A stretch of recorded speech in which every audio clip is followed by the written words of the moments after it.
Who's the dark savior, Kevin? That's President Obama. That's great. Kamala Harris is the O.J. Simpson of politics. She didn't care anything about the black community until she needed them for power. And then all of a sudden, Trump became the most hated person. He was getting talked about like he was black. I never heard a bad word from anybody about Donald Trump. Everybody loved him. As soon as he came down the escalator, he became, the enemy. Trump spoke my language. So he's the best president for black people since Abraham Lincoln. Besides, he was a hero when I was growing up. Everybody knows Donald Trump. Everybody knows he's not racist. He helped so many people, especially black people in New York and Los Angeles, build businesses because he always thought about business first. They're trying to destroy this man because he's for us. I don't do anything BLM subscribes to. I do not agree with what they're saying. As a matter of fact, they're embarrassing us. That Trump is pro-life, the first pro-life president. And that's important to me. We know this guy loves America. He's got pictures of flags in the past. For years and years, you'll see pictures of President Trump and Citizen Trump. On the right, they have stifled free speech and stifled the legitimate press through political correctness. And it was always white Democrats, even up to this day. They've always controlled the black community. You are greater than what the Democrat Party has selected you to be. Joe Biden did it. He's a racist and he's a demagogue as far as I'm concerned. The thing about Obama, his ideas were not pro-American. The people that want you to remain a victim and want you to cry about your reparations are people that benefit from this lie. And the BLM people are not American. Joe Biden and Kamala Harris have put more black men in chains than Jefferson Davis and Robert E. Lee combined. And that's why I wear this hat with passion, and I'm so proud of my president.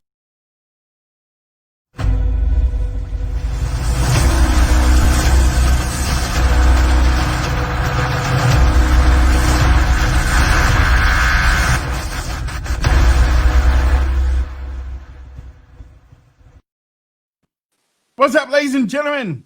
What's going on? It is a Tuesday. We are 14 days, 2 weeks out from the 2020 presidential election, pitting the Democratic presidential candidate, former vice president, 47-year lawmaker that hasn't done anything, Joe Biden, against the current heavyweight champion of the world.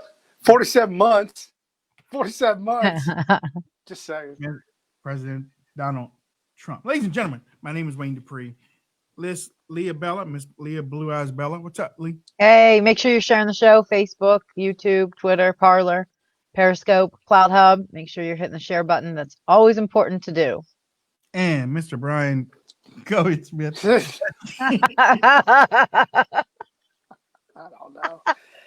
I don't know, man. Oh, my Come eyes on. I hope that I I hope nobody really understood what I just said. So whatever. I was only playing with them. So I didn't even hear it. Okay, good. I heard it. I did good. I got the power to rewind later on. I get you, man. Slow it down, you'll hear it. It is good to be back. All of us again. Finally, back together. Reunited. We feel so COVID. Feeling it deep. One of us is not like the other. Somebody is not the same. Somebody is not the same. Yeah. Okay, so ladies and gentlemen, we are live. We're broadcasting. Just like Leah said, we're one of the most suppressed shows out there. And honestly, there's shows worse than us. Oh, yeah. Beyond. And when I say worse than us, I'm not saying we're worse, but there's shows that are worse. And really more suppressed. Yeah, I mean no. They got no content. They literally have no content. They have no content, right? And we are suppressed more than what they are. All they do is get on here. Oh, and they don't give you anything for you to think about. They don't give anything for you to go back and research to understand stuff. But they aren't suppressed like we are. So we're doing, we're trying to get y'all ready for the worst, but also updating you on what's going on. Just like Ice Cube and 50 Cent. Ice Cube and 50 Cent are two rappers. Influential, as a matter of fact. They've been part of the game for a very long time. Yeah. And a couple weeks ago, Ice Cube came out and he basically said he has a contract for Black America that he created because he's tired of seeing certain things happen within the Black community and is not being addressed. He reached out to both campaigns to see what they could do in regards to his contract. Mm-hmm. Allegedly, Biden said they can't do anything after the campaign, which I understand because he's not in power. I mean, he can. I understand what Biden is saying because if he just puts that stuff out, he's just putting that stuff out before the election. And that's what Democrats have been doing for a very long time. They've been promising, but when they get in, they can't do anything, or they don't do anything.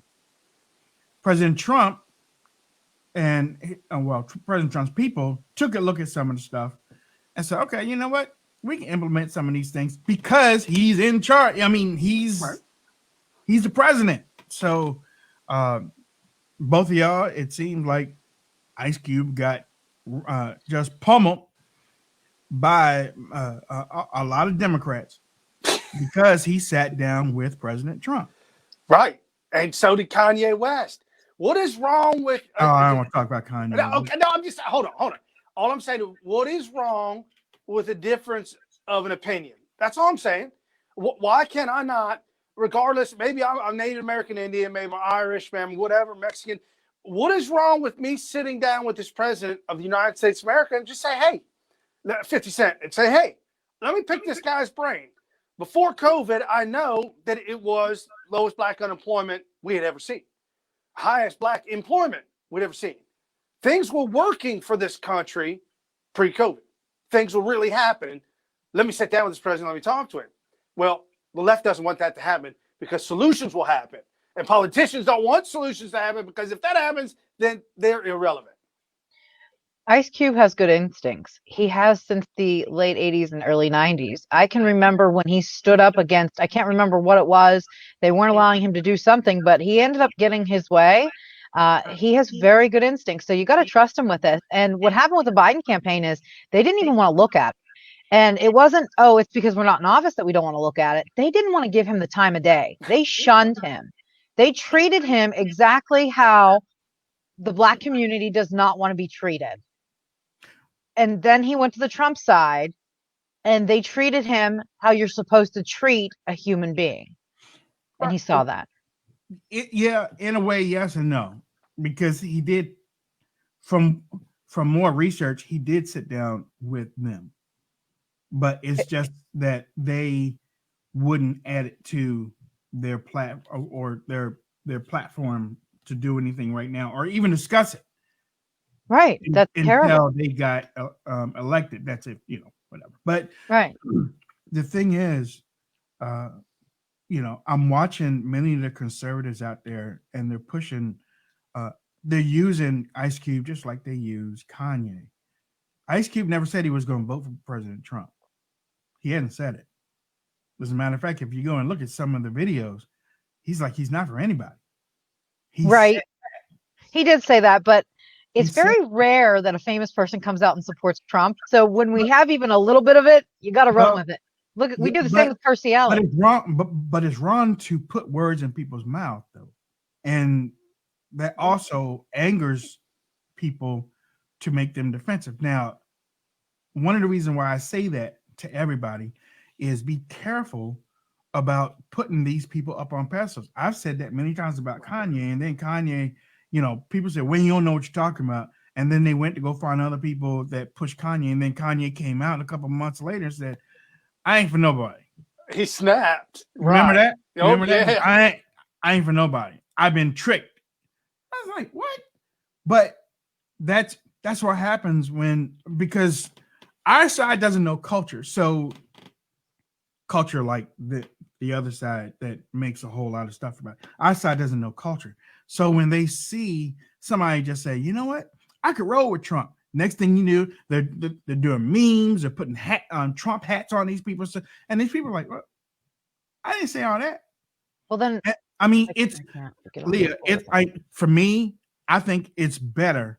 Actually, I think it's really better for all of us to be free agents, because that makes Congress and the White House, and maybe possibly even the Supreme Court, understand that they just don't get a pass with us as voters. I agree with you.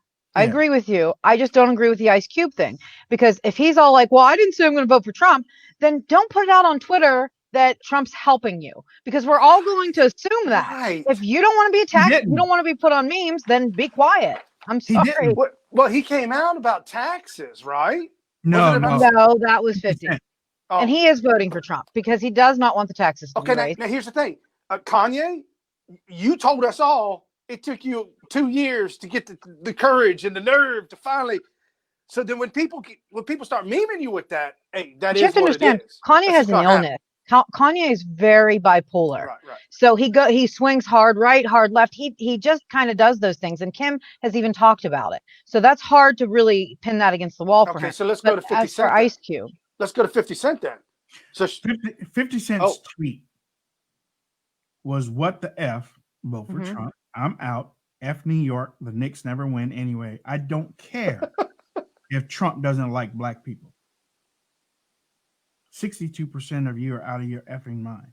Now, 50 Cent is basically angry about Biden and the taxes he's putting on New York. Okay? Yep. But 50 Cent also has fed into the lie about, well, not fed into the lie. He's heard it, and he's basically said, I don't care if he likes black people or not. Well, that's not cool, y'all. No, it isn't. He's not educated. He has not educated himself enough on the whole Trump issue. You can tell he's just sitting somewhere in a mansion watching one-sided news, and he's not doing the research on it to find out that this isn't true. I don't even know. How old is 50 Cent? Probably 50. Is he our age? I think he's in his 50s, yeah. But for him to put that out there that's what he thinks. That's where he's at. And you have seen a lot of people on our side. Yeah, 50-50 did it. So basically, y'all are supporting him, and he don't care if Trump likes black people. Well, here's my thing. I'm gonna support him. It's a selfish thing, which I mean, I'm not mad at him, Leah. I'm not mad at him for wanting something better for his state. Yeah, his city, right, and his kids and his family and their wealth. I'm not but mad we can't not support him just because he says that. He isn't educated on that.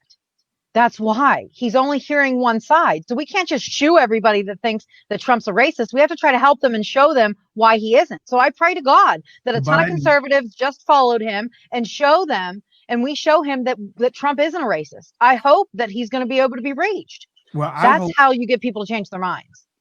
But okay, but in saying all that too, I hope that he stays neutral. I mean, and you have to explain what that means. I hope that he stays neutral in the way that's how you get things done. That's how you make both sides fight or make changes, because that's where Ice Cube is. Ice Cube is like, I ain't on nobody's side. That's what Ice Cube said. I ain't on nobody's side. Hold on. I got it right here. Anybody who's in power with that. So if anybody got a problem with that, it seems like a personal problem. Well, here's the problem, and it is very personal, as you know, for a lot of people of color, because they'll say, well, why would you pick Trump when he says there's no such thing as systemic inequality? Say again? I'm not picking nobody. He's the president. But why do you think he'd want to do something for the community when he says there's no such thing as systemic inequality? I don't know what he want to do. I just know what the man said. I know what he said to the country. I've never met Donald Trump. So I don't know what he's going to do. I just know what he said he was going to do. So Both of them have a plan. Both of them say they're going to do something. And who knows what's really going to happen after November 3rd. Nobody knows from each side. We're all hoping that candidates keep their campaign promises. Hold on. To me, hold on. Wait a minute. Understand what he's saying. I'm looking for my medication. Hold on. I tried to. I'm taking some crazy pills now. He's saying whoever comes out and works and does some of that stuff, that's who he's going to roll with. Where have you been the last 4 years? Because the contract of America, which he has developed with some people, addresses a lot more stuff that is not being addressed within the Black community. And whoever comes out and does stuff to do that, that's who he's going to roll with. That's why he's saying, I'm not on anybody's side. I'm not on anybody's side until somebody does something. Now, I spoke to both of them, and President Trump said that he was going to do it. Hasn't been done yet. But I can't support anybody until they start doing. So then he's not voting in this election. I see, and that's what I was trying to get out there. He never said he was going to vote for Trump. Right, but here's the thing: if you don't make a decision, just as the band Rush said, you've made a decision by not making a decision. By sitting out and not voting, that's bad. That's bad on both sides. You gotta vote. If you want lower taxes, you want the Black community to be back at work, you want lower unemployment, you want higher employment, you want better things to happen in America when it comes to the economy, you can't just say, I know Trump did it in 3 years, but that was an anomaly. My thing is, it's never going to come back. I can't wrap my mind. You got to go with Trump. 47 months versus 47 years, and Biden's on record as a bona fide racist. I just don't understand how you're complaining about having the freedom to talk to the president and not knowing the former vice president's stance on things, and you're still indecision who you're going to vote for when Joe can turn this country into a communist country, and then you're not going to have the right to speak to a president. You're not going to have the right to get out there and rap what you want about. So he's crying over something that's so much smaller when he has to look at the bigger picture. If you want the ability to be able to talk to your president in 4 years, then you best pray it's not Joe. Let me play this. I found this video this morning, and it's very, very powerful, and it also speaks to something that Ice Cube and 50 Cent really are talking about right now. We have to get out of this mindset, Nick, that says I have to like you in order to vote for you. You a businessman. I'm sure you've done business with people you don't like. Facts. But it was mutually beneficial, right? Right. So you do it. That's how we need to approach politics. You don't exclude the Republican because he's a Republican. Right. And you don't automatically endorse the Democrat because he's a Democrat. You listen to them both and you choose the one who has an agenda that is closely aligned to the one you're trying to push. But what if they're only pushing personality? What if That's the problem, Nick. Right. Personality means I got to like you. Right. Do you understand? So Obama got elected by black folks because we liked him. Because we liked him. I don't need to like you to do business with you. If I got to strike a deal with Donald Trump for black empowerment, I'll strike a deal with Donald Trump, because what I'm not looking for is a black president or a black governor or a black mayor. I'm looking for black power. Stop confusing the personality with the power. Light bulb. Yeah. There's a paradigm shift right there. Yeah. I don't know how do I talk to people to help them with a paradigm shift on that note? And I say it all the time. Hold on, hate Trump.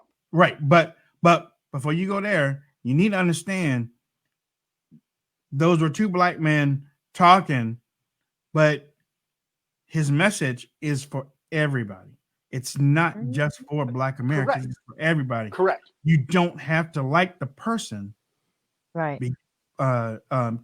Because I'm sure, and I know people have heard this before.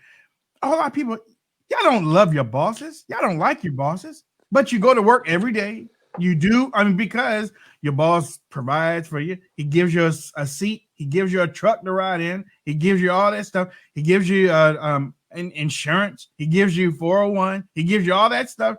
He helps you provide for your family. You might not like him. But guess what? Until you find something better, you're going to roll with him, right?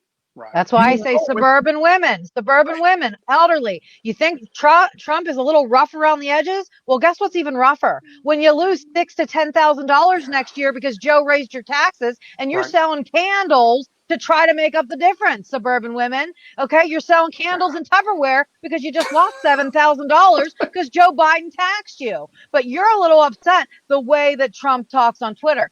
It doesn't matter. Trump's still going to have his money next year. You're not. Right. And you talk about pushing grandmas off the cliff. What about re-implementing Obamacare? Are we serious? That is on the table with Joe Biden. That truly is on the table. Don't have to go over that whole thing. If you like your healthcare, you keep it. Your doctor, you can keep it. Somebody keeps saying suburban women don't make over $400K a year. He's not going to raise your taxes if you don't make $400K a year, $400,000 a year. That's not how it goes. And uneducated people think that that's how it goes, that your taxes won't be affected because he's only raising it on the $400,000. That's not how it goes. Break it down. And I think that maybe one of you or both of y'all need to, before we bring on our guest, please explain to them why it doesn't go that way. It's going to raise the cost. Go ahead, Brian. Well, I was going to say, you don't have to make $400,000 to get taxed. If you're a suburban housewife, you stay home, you take care of the kids, you homeschool, whatnot, someone's got to be paying the bill. So it's probably your husband. What is he making? 70, 75, 80, 100, over 100? You guys are getting hammered on taxes depending on where you live. Don't tell me. Not only that, raised across the board. If someone makes over $400,000 a year, they're doing something to make that money. They're not just selling drugs like other people, like Hunter Biden. But anyways, here's the thing: if you're making over $400,000 and they raise your taxes, then you have to raise it on whatever product you're selling or whatever business you're running, which in turn goes down to you. Groceries, so your taxes are going to be raised, right? Gas, groceries. Electric bill, everything is going to be raised. School closed, it'll go up. So your taxes will be affected, and they're thinking it's going to be about $6,000 to $7,000 a year. And per household. Per household. Yeah. So there's your math lesson for the day. That's ladies and gentlemen, we have a guest. I was in Michigan last week with CPAC. President Trump was in Michigan over the weekend. From the cabbie that I was driving with, I asked him how is it up there, and the cabbie thought it was kind of close. And for President Trump to go up there, I don't know what his internals are, but for him to make a stop in Michigan, actually that probably doesn't mean anything because he was in Michigan in 2016. But it is late in the game, so he wanted to let Michigan know that he was still with him and everything. We have a guest, Lisa McClain. She is running for Congress. She wants to go to Washington, and she wants to help drain the swamp. And she also wants to help President Trump fix things in this country. And she wants to be representative for Michigan. I want to bring Lisa. Hey, Lisa, how are you? Hey, I'm great. How are you? I'm fine. Look, I'm glad we can get you on, and I just wanted to get your message out. You are in Michigan, and you have a little fight ahead of you. But how are things looking for everybody? I'd rather be us than them right now. In my district is pretty Republican, but it's critical in my district that we run the score up big for the top of the ticket. Because we have to compensate for all of the other districts and some of the other districts that, quite frankly, have leaned away from the Republican values to the Democratic values. So we really need to run the score up in our district, and that's what we're doing. And I'm happy to do it. So we're excited. Well, I think it's impressive. Years ago, you took your sales team at American Express from 144th to number 1 in the company. And that tells me two things. Number one, you're a go-getter and you get stuff done. So when you do get elected, what are some things that ideas and plans that you have going forward?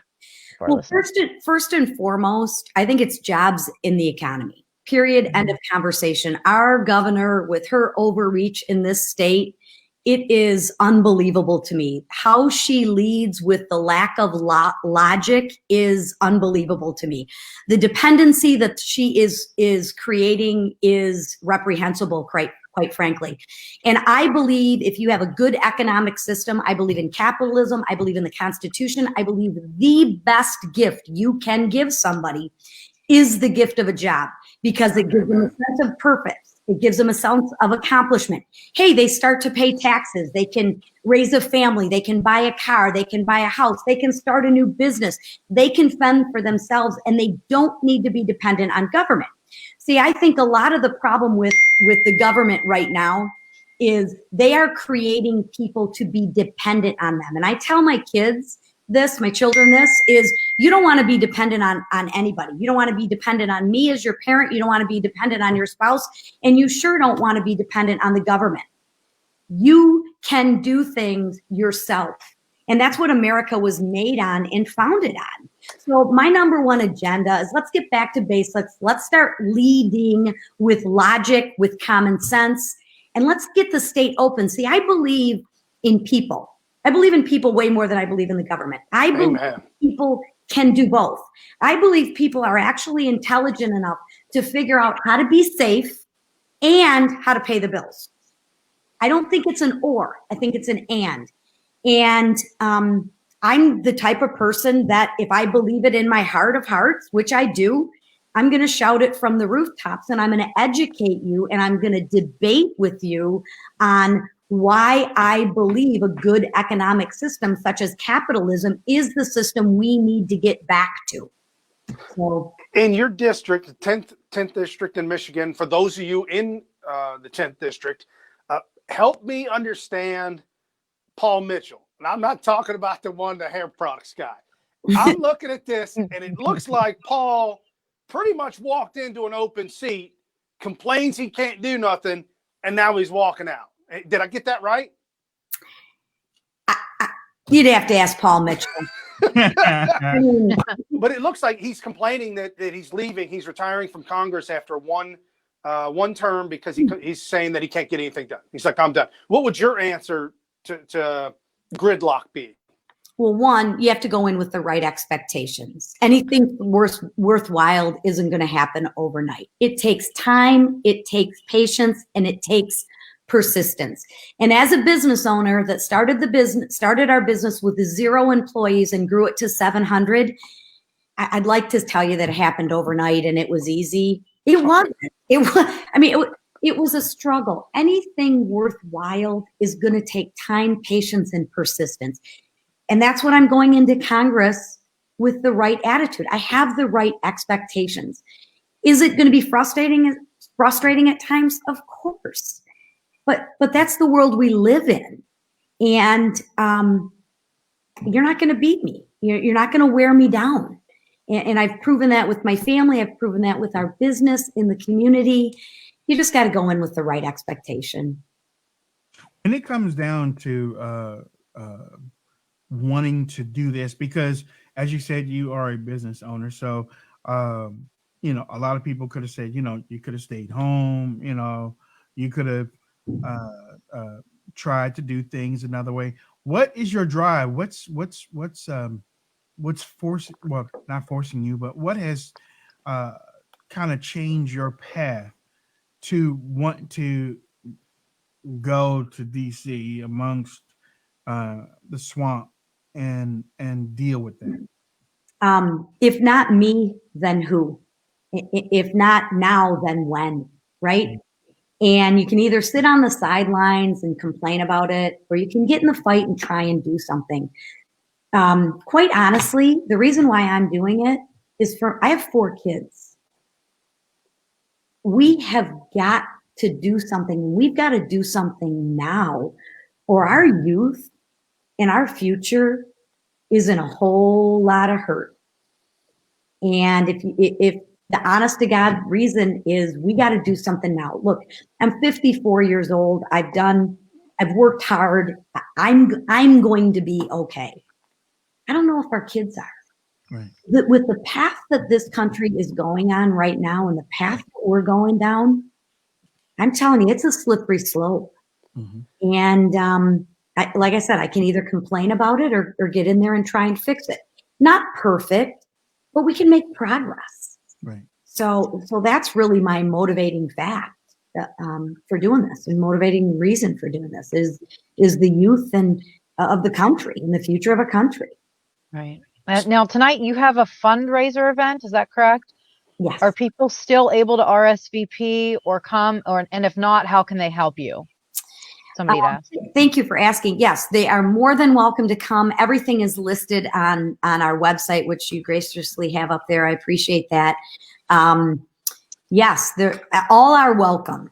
And the best way they can do to help me is if you want to come to the event, I'd be more than happy. But the best way you can help me is to vote for me, tell your friends, tell your neighbors to get out and vote. Because if we can get out to vote in the 10th district, we will run the margins up and we will run the score up and we will win for not only myself, but the top of the ticket and the bottom of the ticket.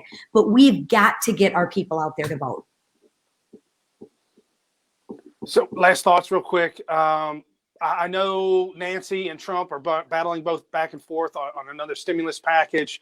I go back and forth on that, but then when you look at the overall deficit, you look at the fact that Congress holds the purse strings, and we're in the are we at 30 trillion yet? I mean, it's a staggering number that just is unfathomable. Mm-hmm. Is that something that your thoughts real quick? So look, government needs to run like we run business and you run your household. Amen. Mm-hmm.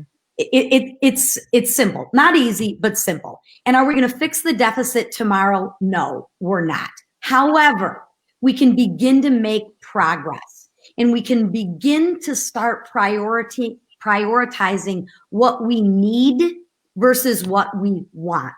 And the thing that is so frustrating is we expect you as Americans to operate their household on what comes in versus what goes out. Wouldn't we all like a new car every year?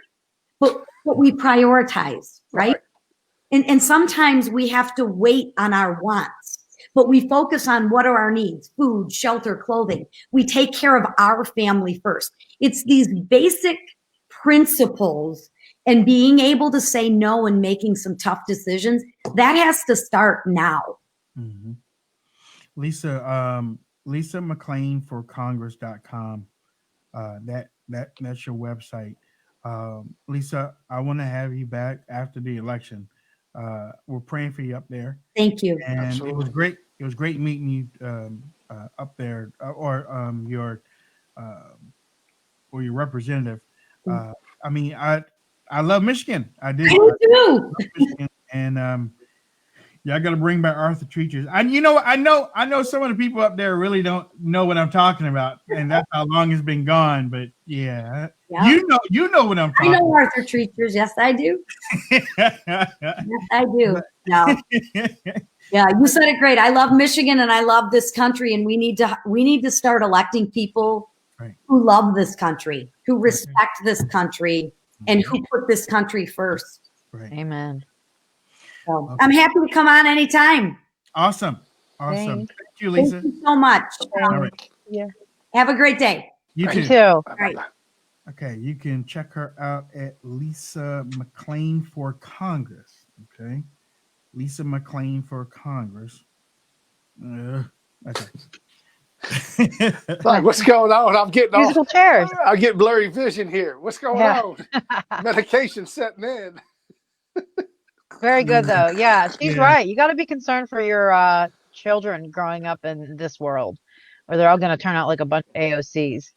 Hey, you thought I was going to say something else, didn't you? It's the same thing.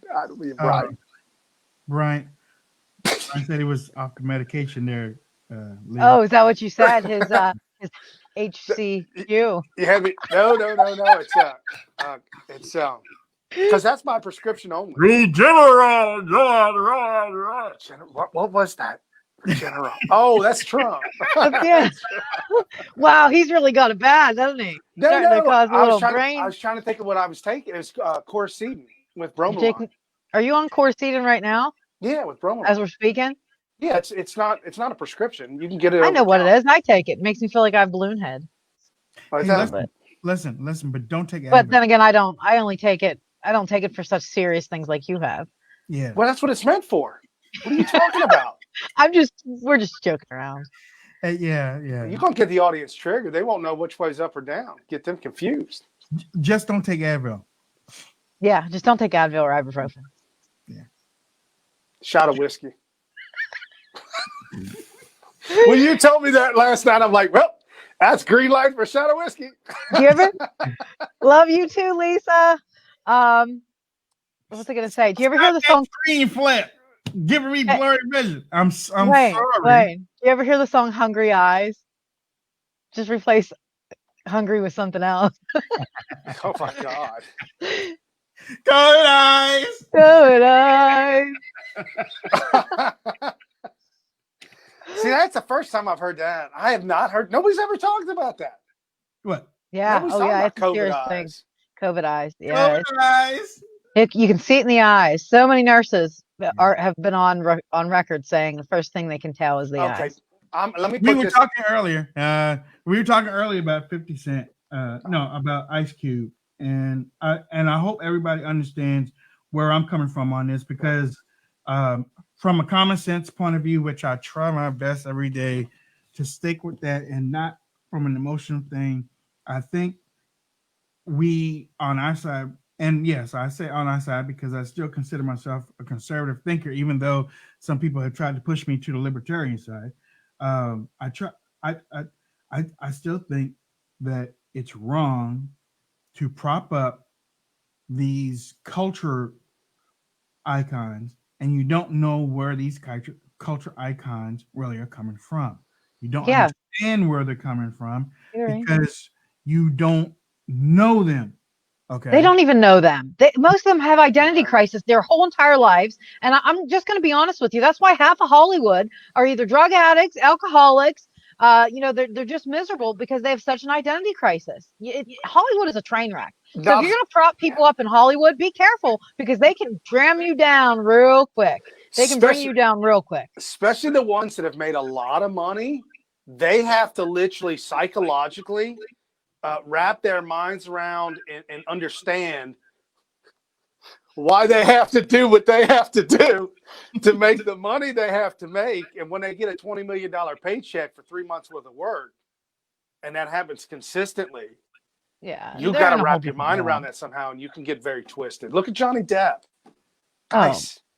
Look at all of them. I mean, look at Kevin Spacey. I mean, they're just twisted. They're just, when you're not in this world anymore, when you don't have to like figure out a grocery list and how much you have to spend at the grocery store, you start to get diluted with your thinking. Okay. Whenever you don't see people struggling anymore because you're surrounding yourself with hot models, cocaine, and lots of money, you start to get diluted thinking. When you get the God complex because everybody around you talks you up just so that way they get their paychecks, but behind your back, they can't stand you. That happens a lot too. It gets very lonely. Look at, I can't think of her name. It's Demi Moore? No, the younger one, Demi Lovato. She just wrote that song about Trump. She was heavy into addiction. She felt alone because everybody kept propping her up like she was this great thing, and then nobody wanted to talk to her because they couldn't stand her. So in Hollywood, you have a totally different mindset, and that's why I don't think we should take anything they say seriously, especially when it comes to politics. The culture out there, I lived there for 12 years. I don't have a single phone number for anybody to make a call back to say hi to. Well, and I'm not going to, I don't want to be rude, but no, that's Alyssa the culture. Milano I lived there. That's the culture. Yeah. And I don't want to be rude, but Alyssa Milano is a perfect example of what I'm talking about. So I don't even know if she graduated from an actual high school. I think she was homeschooled during her time on the show, but you can just see some of the things she puts out there is just so uneducated or so immature for her age. And I just feel like she never grew up from Who's the Boss. She's still that little girl looking for attention. And she just, it's almost pitiful. Well, coming to the stage again, like I said, we were in Michigan this past week, and our next guest, you know how you meet somebody for the first time, but you feel like you've known them for a long time. I mean, it's just like when we all got together, you know. Yeah, it felt like we were best friends. Just you fit. know, Yeah.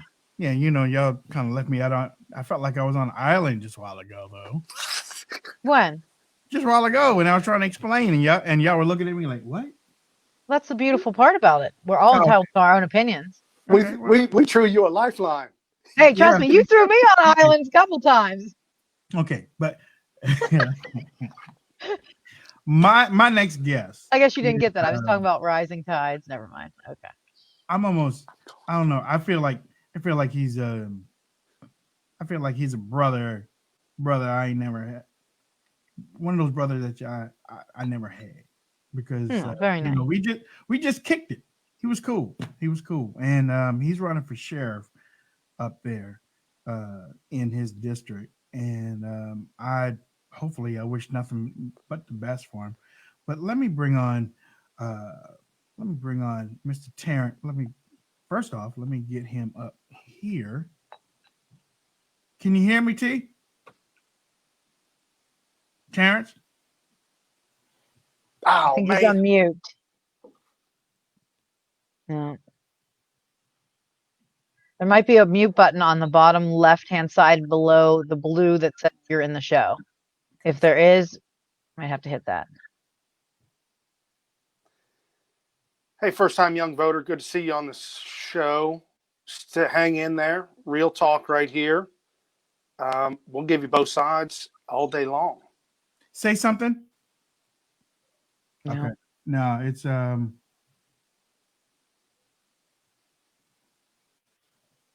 it said let's see.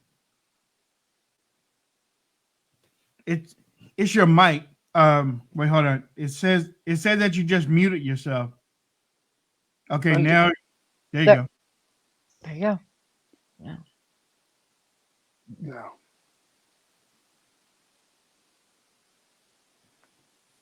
Maybe go out and come back in. Yeah. Log out and come back in if you can hear us. Yeah. Okay. You think he needs a set of headphones? Oh, maybe he doesn't have a speaker. I gotta look the other way. There's Wayne down there. Hey, Wayne. Man. Hey, back to our island thing. I was saying rising tides cause ships to go higher. I'm not bringing that back up, but I just wanted to make you laugh, Wayne. But no, and in my defense, I didn't leave you out. I did agree with you on 50 and on Ice Cube. I just think Ice Cube needs to tone down a little bit if he doesn't want a bunch of conservative followers. So I actually agreed with you. Oh, no. It wasn't that part. It was when I was introducing Terrence and I was trying to put my thoughts together, and y'all were like, oh, I didn't even notice. I was reading the comments. You hear me now? Yay! How's everybody doing? All right. Hey. What's up? What's up, Hoss? What's that? And everything good, brother? Look, well,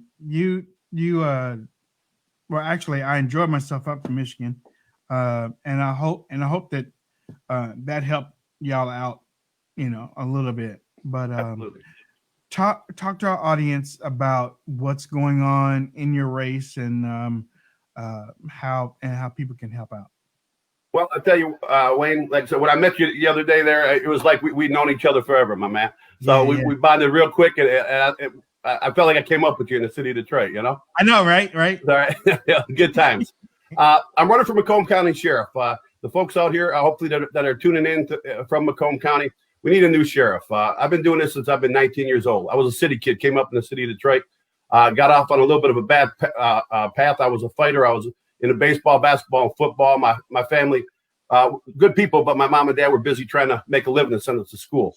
So I had a police officer who took, I was in a police athletic league, and he took a little special interest in me. And it hurt my hand when I was fighting. I was a pretty decent fighter and was kind of left the gym and was on the streets, and he came and snatched me up and had to come to Jesus meeting, and it got me back but when I was 19 years old, got me into the police academy. So from the 19 years old to now, I've been in law enforcement. I was lucky enough to work with the city of Detroit for 5 years, went over to Oakland County Sheriff's Office, worked there for 26 and a half.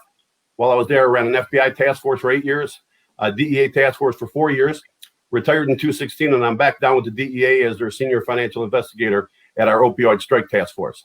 Well, I have to say, I'm so impressed with what you do for the community. Yes. I think that is so impressive. Yeah. I mean, you go and you're a DARE officer for the schools. DARE officer, yes, ma'am. You know, it is just so impressive. And I think the one thing that you said on your website is you'll never give safety a day off. Right. I just love that. But anyways, what is the most important message you want to give voters that are listening right now? Well, I want our voters to know that the sheriff is your number one law enforcement officer in the county. And it's a constitutional position. I'm a constitutionalist. I'm a member of the Constitutional Sheriff and Peace Officers Association, and I have been. I rose my hand and swore on our U.S. Constitution and our state constitution to uphold it. This movement we got going on right now, we're a border county. We're right on the border of Canada. We have a lot of issues, and we need to be able to work with our local, state, and federal law enforcement. I've done that my whole career. I have the connections to do that. We have some major issues in Macomb County, one of the worst opioid epidemics going on in the state. We have a jail that's got 3 times the national death rate going on from even our neighboring counties. We've had 22 deaths in our jail in the last 8 to 10 years, as opposed to 7 in Oakland County that borders us and 9 in Wayne County, which borders us. So it's 3 times the death rate. We need to get in there and fix it. And I was also part of one of the best jail systems in Oakland County in Michigan. And I was a administrative lieutenant in our jail. So I can bring that knowledge to make our jail and our county safer. Do you feel like, you said you bordered on Canada. Do you feel like the socialism from Canada kind of trying to bleed through when it comes to politics? Well, I tell you what, we Macomb County has a working force. It was staunch Democrats at one time. But I think a lot of those, and I was a former Democrat at one time. So when I say that, UAW, my dad was a Teamster. He owned a bar. So we all came up with a strong work ethic. And it was just, that's the party you were in back in the day. Many of my family members and friends have switched parties just because, like Reagan said, the Democratic Party, we didn't leave the Democratic Party, it left us. That party's been taken over by a socialist agenda, communist movement. And we need to stop that. And I think a lot of people in Macomb County, especially a lot of Democrats, are starting to realize that as well, and realize that it's not a Democrat-Republican thing. It's an American social, freedom and a socialist communist thing. Just to follow up on something you said earlier about suicide and homicide rate. That's not in the jails. That's locally. The rate I'm talking about is in our jail. We've had 22 deaths inside of our jail, whether it was suicide, homicide. Yes. We got a jail system in Macomb County that's failing, and it's horrible. We had a poor woman who the jail is 2 miles away from a hospital who gave birth on the floor because they didn't move quick enough to get her to the hospital, and she had her baby on the jail floor. And a sheriff that, when asked about it, said that he would be okay with his daughter or granddaughter giving birth on a jail floor, which to me is it's ridiculous to even make a statement like that. We got to do better. I mean. We got the sheriff's number one job, according to our Constitution, is to take care of your jail first and foremost. Everything else comes along with it, obviously, but you got to take care of those folks. People in our jails, especially our county jails, most of those folks there are there from 1 day to 364 days. Most of them are not murderers, rapists, and killers. These are people that came on bad times, that had some drug issues, that wrote some bad checks, drunk driving, friend of the court issues. These people, we have to rehabilitate them. We have to treat them right. And we have to give them some options if they have addiction problems to get the help in our jail. That's always, in my opinion, been the missing link. When you're locking somebody up for 3, 4, 5, 6 months, why aren't we giving them the opportunity to get right with themselves, with God, and with their family, so that when they come out, they're not 600% more likely to go overdose. Most of the folks that, when they overdose coming out of our jail, it's a 600% more likely to overdose when they're first released, because they're just thinking about getting that next high, and they're getting no help. They're getting no counseling, or an avenue. You can't just give people a pamphlet on the way out of jail and tell them to take care of their addiction problem. These are our mothers, our brothers, our sisters, our aunts, our uncles. With the opioid problem, I mean, we've got people all the way from 12 to 15 years old to 60, 70, 80 years old who have got hooked on these opioids. Damn. How's your how's the race looking for you right now? How can people outside of the state help you get across the finish line? Well, we definitely, obviously, with COVID and everything that hit, we have to outspend and we have to promote ourselves 3-1. If you can go to McCoskey.com, obviously financial from people that are all over the country, the only way to do that is if they can help us out with $5, $10, that would be great. Anything goes a long way. We need to get our message out there. We have flyers, billboards, we have mailers. We need things that need to be done to get our word out to everybody. Okay, So now I have an audience. I actually have an audience question for you. They said, obviously, you have a lot of experience in this field, and they want to know what advice you have for police officers who are just demoralized. They've lost hope because of the left's message of defunding the police. What is? Well, let me. I've been talking to a lot of Black Lives movements, and I've been going to Back to Blue movements, and I've been telling everybody and anybody. I've been in law enforcement for 34 years. This is there racism? Is there bias in our country? Sure, there is. But is it systemic racism, and is it an epidemic? I had an African American man. Literally, I talked to him yesterday when we were walking around, and he started crying. He said, I love law enforcement, but I'm worried about my kids. This is a lie. I told him, let me tell you something. I've been doing this for 34 years. I've worked with black, white, Chinese, Mexican officers, black, white, male, female. There is no systemic racism out there. There's individuals that have issues. There's individuals that shouldn't have been police officers, a lack of training. They had a bad day. But I've been there. I've done it. Is there a systemic racism in law enforcement? No. And I'm surprised that a lot of our officers, black, white, Chinese, and Mexican, that are in rank aren't standing up to this false narrative. These guys and girls go out there every day and put their lives on the line to help you out. They work in minority areas, whether it's a black officer working in a white area or a white officer working in a black area, Chinese, Mexican. It's a special kind of crazy to be a racist and want to hurt somebody, yet go there and work every day and risk your life for years and years and years in that community because you're racist. I mean, tell me how that makes sense to anybody out there. I don't get it. No, and if there are, and don't get me wrong, if you get an isolated incident where we feel an officer is racist, he's gone. I'll be the first one I always say a priest, a doctor, a politician, put them under the jail if they do wrong, because you're held to a higher standard. Absolutely. But it's just the narrative that being thrown out there. It's not there. Right. And as you were saying earlier about Constitution and that you swore to uphold the Constitution. For those out there, sheriffs are our first defense for the people. The sheriffs serve the people and our first defense when it comes to First Amendment, Second Amendment, and whatnot. And just to kind of touch on, when you do something wrong and you go to jail, that's local jail. If you're doing something really, really wrong and you're going more than a year, then that's when you're going to prison. You're not talking about prison. You're just talking about local jail, local problems, local issues. Right. Let's get some help and let's fix it locally. Yeah, because with especially with the addiction problems at our jail, usually 2/3 of the folks that end up in a county jail are there for short periods of time, and they're there because of an addiction, whether it's alcohol, drugs, whatever, gambling, whatever puts them to that point where they got to commit a petty crime to get there. And don't get me wrong, we have state prisoners that come down, and of course, rapists and murderers, deal with those as often, but just not to the magnitude as a prison does. But we have to take care of our people. We have to. What we've been doing isn't working. We have to offer something more to people out there. And I can even ask you guys. I mean, I talked to thousands and thousands of people in Macomb County with this opioid epidemic. Everybody and anybody has either a family member, a friend, or somebody that they know that's addicted to these issues. When I was working, I'm with our strike task force now, but last year I was working with the TDS unit in the DEA, which went after dirty doctors and pharmacists in the area. And the whole agency could work probably all day long doing that.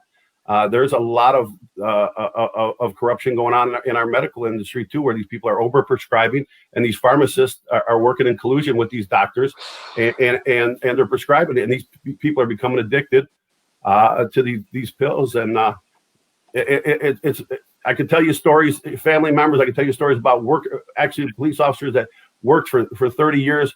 One of the most respected guy I ever knew. He ended up overdosing on heroin because he had hurt his back while working. Was on prescription opioids, and then they pulled him off of him. He couldn't get him, so he had to go to the streets.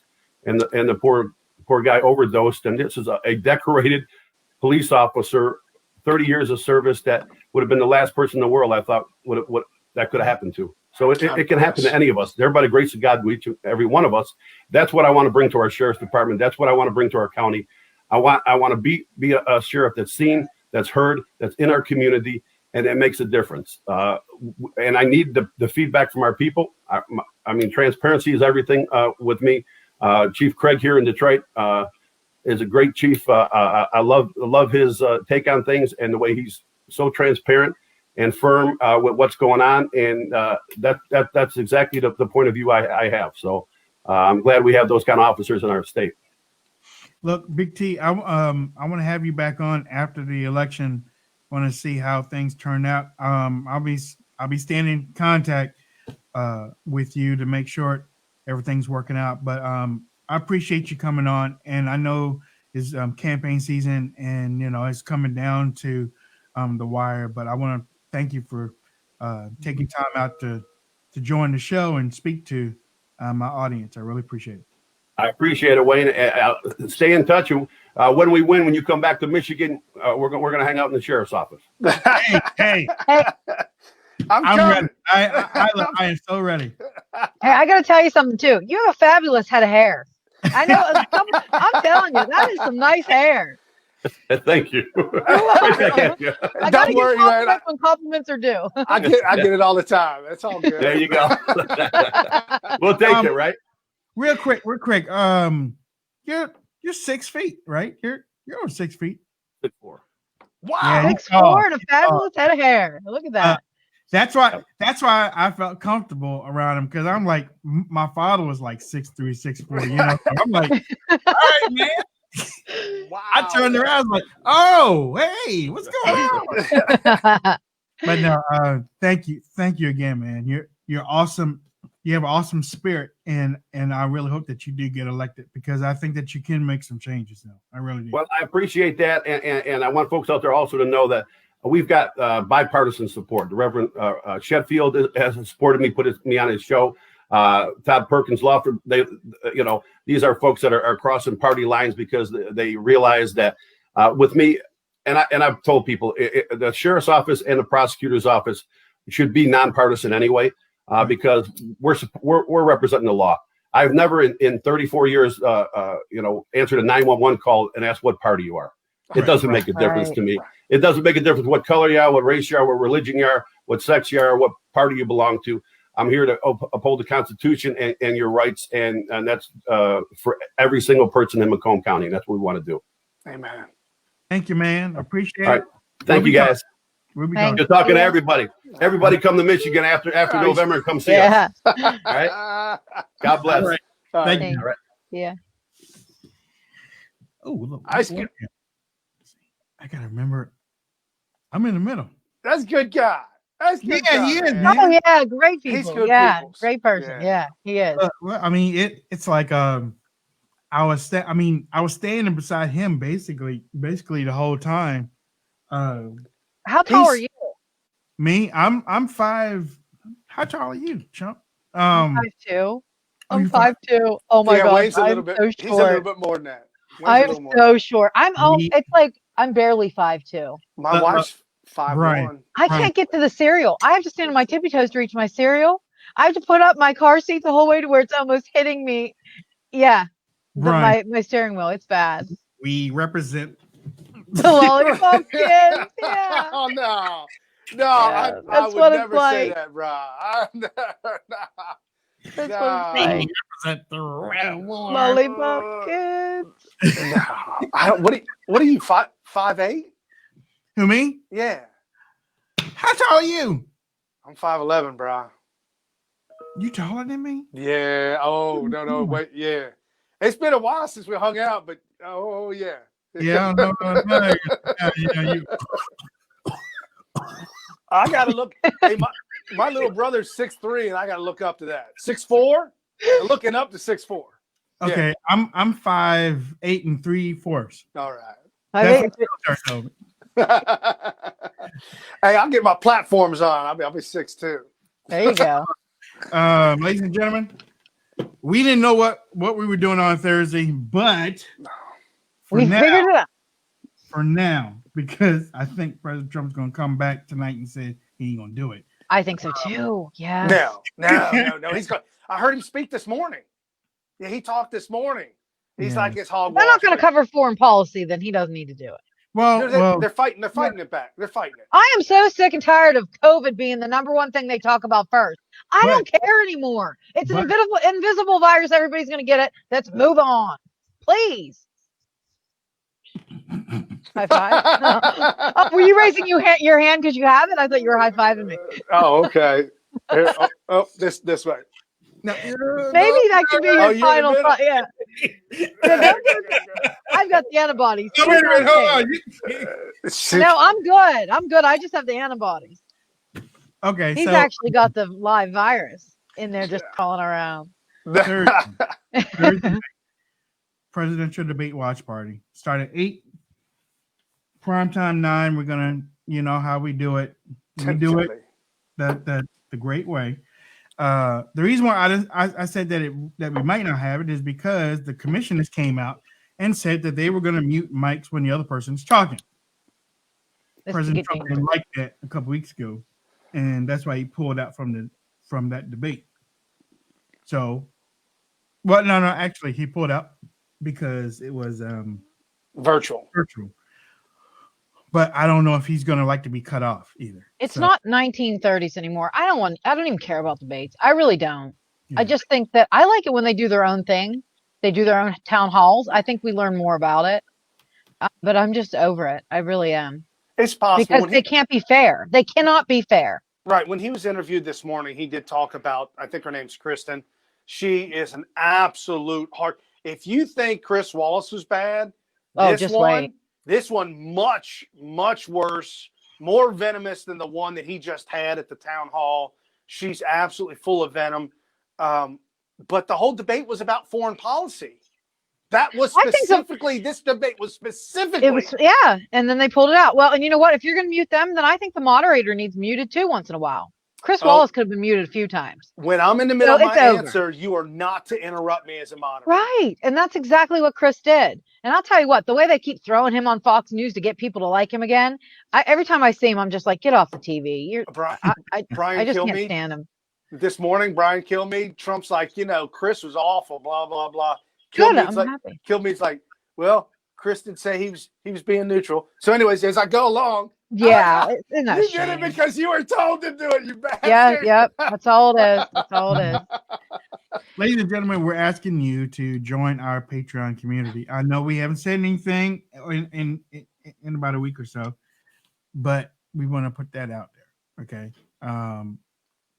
Even if we don't say anything, y'all think about it. Just think about it, and because we still have to put these on. Okay. Yeah. And even if we don't say anything, the bill comes due, or these bills come due. And I know some people with Patreon, you can edit your pledge. So, if you put $50 in there today for this month and then next month, well, I want to give to him, but I can't give him 50 again. Just move it down to 5. Yep. You control the up and down of what you give to us, but just don't cut it off. just don't say, okay, I'm just shutting down. I'm just shutting down. No. If you only got $5, that's a cup of coffee for the 3 of us for the entire month. There ain't nothing wrong with that. That's awesome. We love it.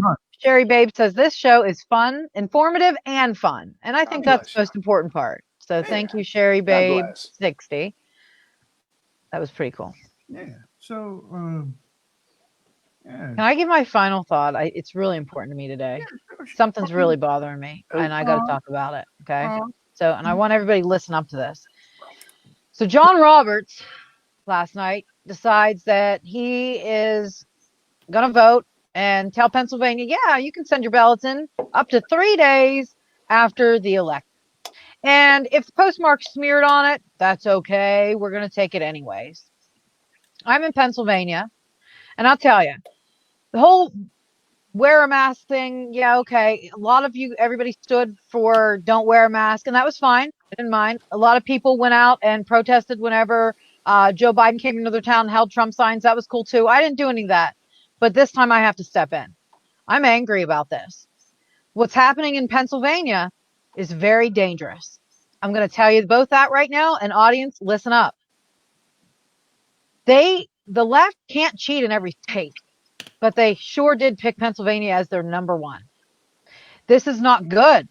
3 days after the election could swing the entire election however they want it. We have a Democrat governor who doesn't care, who hates Trump.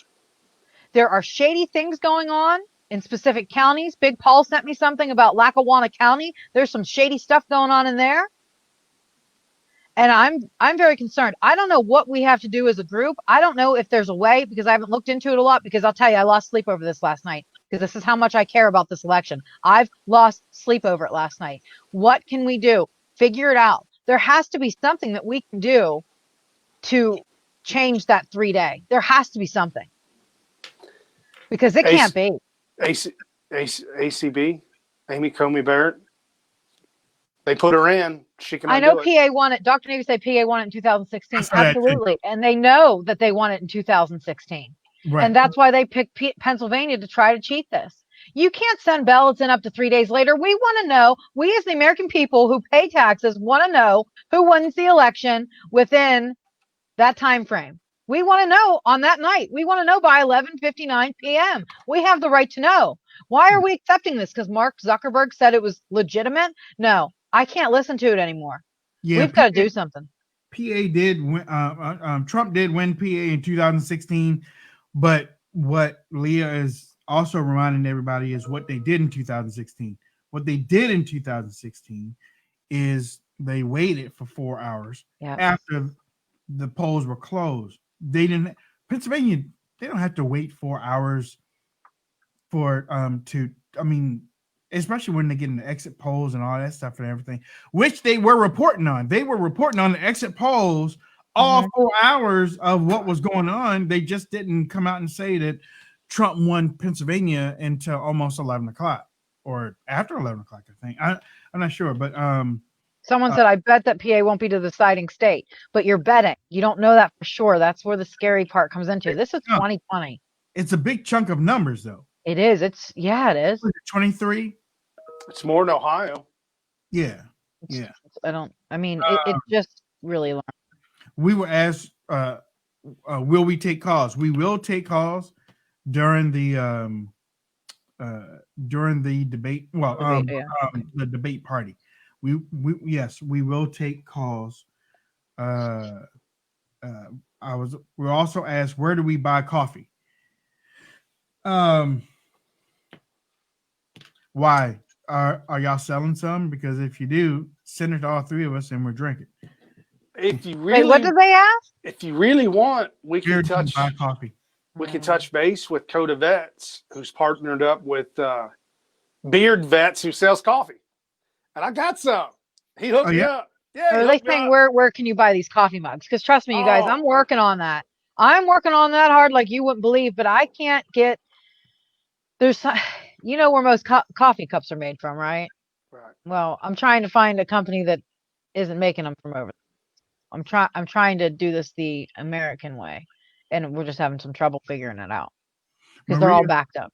Maria says support these guys on Patreon, and that's what we're saying too. Support us on Patreon. It honestly is not going to be like this always. Let's see how am I? Go ahead, Leah. Oh no, go ahead. Finish what you're going to say, and then I have something to tell you. No, I'm thinking how I'm going to say this. All right, my last thought. No, Big Paul, put it to rest. This is not beard dye. This is real, man. It's as real as it gets. Beard dye. Mine's real. What? Mine's real. Oh yeah, yours is real. I like you with the hat on. I do. That hat is my favorite. Where's those glasses that my friend was talking about, that she has a crush on you when you wear those glasses? Now she's gonna kill me because I said that on there. Oh, But she loves when Wayne puts on his glasses. She doesn't know unless you say her name, so just keep it quiet. It's all right. I'm not going to say her name, no, because she'll yeah. definitely kill me. Yeah. Well, listen, this is what I want to say. Do you think this is a cool idea? The audience started asking us, Wayne, what do you think of this? Oh, there he is. She loves that. She said, I can picture him on a yacht and we're just sailing there having a good time. Uh-oh. Wait. I don't do Hey, there ain't no sailing on no yacht, Wayne. Well, she does, though. Ain't no yacht sailing. Hey, real quick. Audience was asking us, like, hey, what's your favorite coffee? I think, like, once a week, we should have them ask us a fun question just to get to know us. Wouldn't that be cool? Audience, do you like that? Go. Yeah? Audience, you got any question? Real quick. Thank you, Cher. Oh, damn. Wayne. I'm telling you. Look, everybody agrees. Sherry said Wayne looks hot with 2 Q's as the O's. Okay. Maria says, I learned more here in the hour I watch the shows than UK news. Oh. Nice. We tell the truth. That's the thing. Did y'all all see the arson to the ballot box in Los Angeles? I heard about it. I did. Yeah. They said it was arson. There was arrest. Yep. Okay. Did Brian kidnap Kenny? I did. Nobody did kidnap COVID. He did. What's your favorite book? There. Julie wants to know what's your favorite book. So each 21 Irrefutable Laws of Leadership by John Maxwell. I love mysteries. Mine is And Then There Was None. I read it when I was dehydrated when I was like 14 years old in the hospital, and that's been my favorite book. Yeah, I got real sick and had to go in the hospital, but I love that book. I love any mystery you can give me, unless it's Stephen King. I don't like Stephen King. My favorite book that I've probably read maybe 6 or 7 times is King Arthur and the Knights of the Round Table by Roger Greene. Lila wants to know what's your favorite pizza. That's a good one too. Pepperoni, sausage, and bacon. How about y'all? Go ahead, Brian. No? Okay. I know this is crazy. I like stuffed crust. I do. I like stuffed crust from Pizza Hut, but I make my own homemade pizzas. And when I do that, I like green peppers, onions, and pepperoni with extra cheese, extra mozzarella. Nope. I do it right in the oven. Extra mozzarella cheese. How do you make your dough? Oh, the dough. Oh, well, you just mix it with the water and the flour, and then you do it. You did it that way? Well, sometimes, but sometimes no. We just buy the crusts that you can get in the store. Which crust? I can't remember the name of them. No, you have to open. No, these they're sealed, and you open it up, and it's already made. Okay. And they're not soft. Yeah. For those of you who have never been to Cincinnati or the tri-state area, you might not know, but look it up. La Rosa's. La Rosa's. Huge around the tri-state area. Okay. Hey, Wayne. Somebody said Kathy Short said, Leah, what was the worst part when you had COVID? We could ask Brian too. My worst part was the fatigue. I could not get out of bed. I couldn't get out of bed for almost a week and a half. Brian's like, I don't understand. A week and a half? What the hell are we talking? Yeah, I had to go and actually get a mono test. I thought I had mono. This was before the COVID tests were out. Speaking about mono, and I'm still fatigued. You know, I thought I was just tired for a whole year, just lazy, just laying around. Turns out you were just really bored. Find out I had mono. Oh. I just made that up. Oh man. Man. Whatever.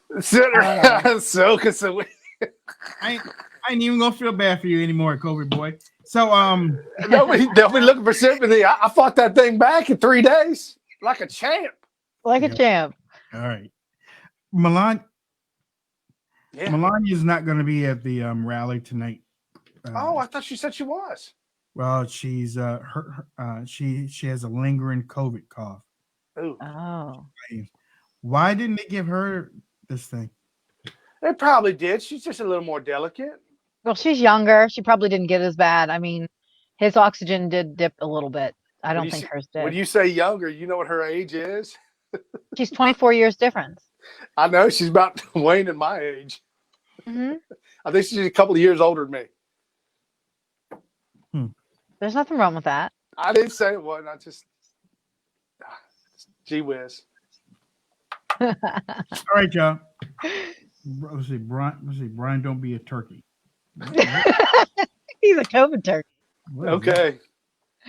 I don't know. Okay. But we love you, audience. Great chatting today. We'll try to do that more often where you can ask us questions. We have fun with that. And I'm hoping you do too, because that was a lot of fun. Yeah. Helps lighten the mood, but also stays informative. Hey, Brian, Stephanie says she's been fatigued her whole life.